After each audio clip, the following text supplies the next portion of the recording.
With me now, everyone, former advisor, you know him, to Bill Clinton, Fox News contributor Doug Schoen, who, by the way, predicted the fall of Venezuela a decade ago in his book, The Threat Closer to Home, Hugo Chavez and the War Against America. Welcome, Doug. Well, thank you, Trish, for a very kind introduction. Well, you know, you got the chops. I want to let the viewers know. Well, you know this topic really well, both from the Democratic Party side and certainly from the Venezuela side. So let's start with the Democratic Party. Sure. And the thorn that they've got there in the way of Bernie Sanders. What's your reaction to that? My reaction is that Maduro stole 2 elections. He's a dictator, a brutal dictator. He's starving his own people. And to make ridiculous asides about Saudi Arabia, which is frankly, notwithstanding the killing of Khashoggi, doing a better job liberalizing certainly than Venezuela is, I think is ridiculous, and he ought to call Venezuela the dictatorship that it is. Why can't he?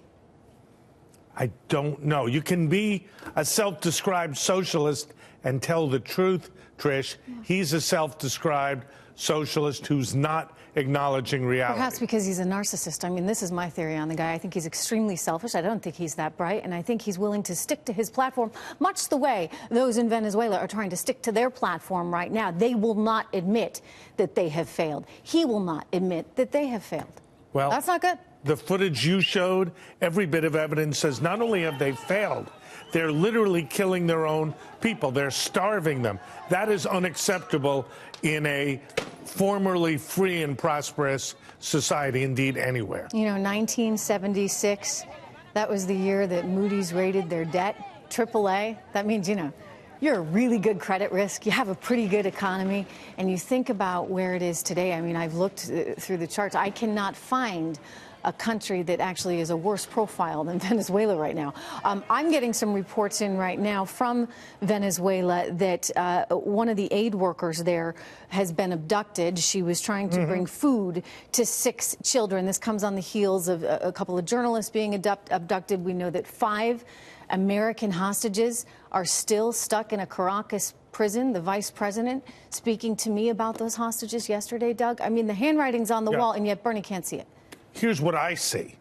I see that we need to consider intervention, yes, but we need to get the conservative Latin American countries in the Lima group, particularly Brazil, Argentina, to join us. We have a sorry history of unilateral intervention in Latin America that's not worked out so well. I think we can and should get a broad coalition to say, President Maduro, if you do not allow the aid in that's coming, we will make sure that aid comes in. I think we have to. And what do you think that timetable is? Because, by the way, I was just there at the Lima Group meeting yesterday, and you know, they don't want to go that path. They don't like the idea. Brazil does not want to have their airspace filled with any American military tanks. I get that. I don't think as a nation we can be true to our principles and not advance that agenda. I'm glad for the uptick in the sanctions, particularly on the oil company. But you know what? We have to be more committed to human rights, basic human rights. This is not about a military intervention for regime change. This is to allow people to have enough food, water, and medicine to live. If we don't stand for that, Trish, what do we stand for?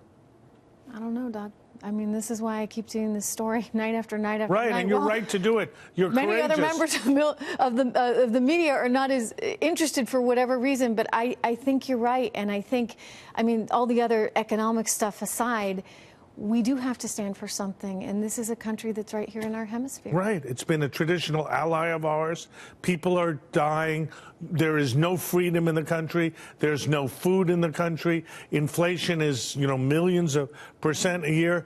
Goodness gracious, as I say. Wow. 10 years ago, I saw this. It's gotten much worse than I would have ever imagined. Let us do something. Doug Schoen, thank you. Trish, thank you as always.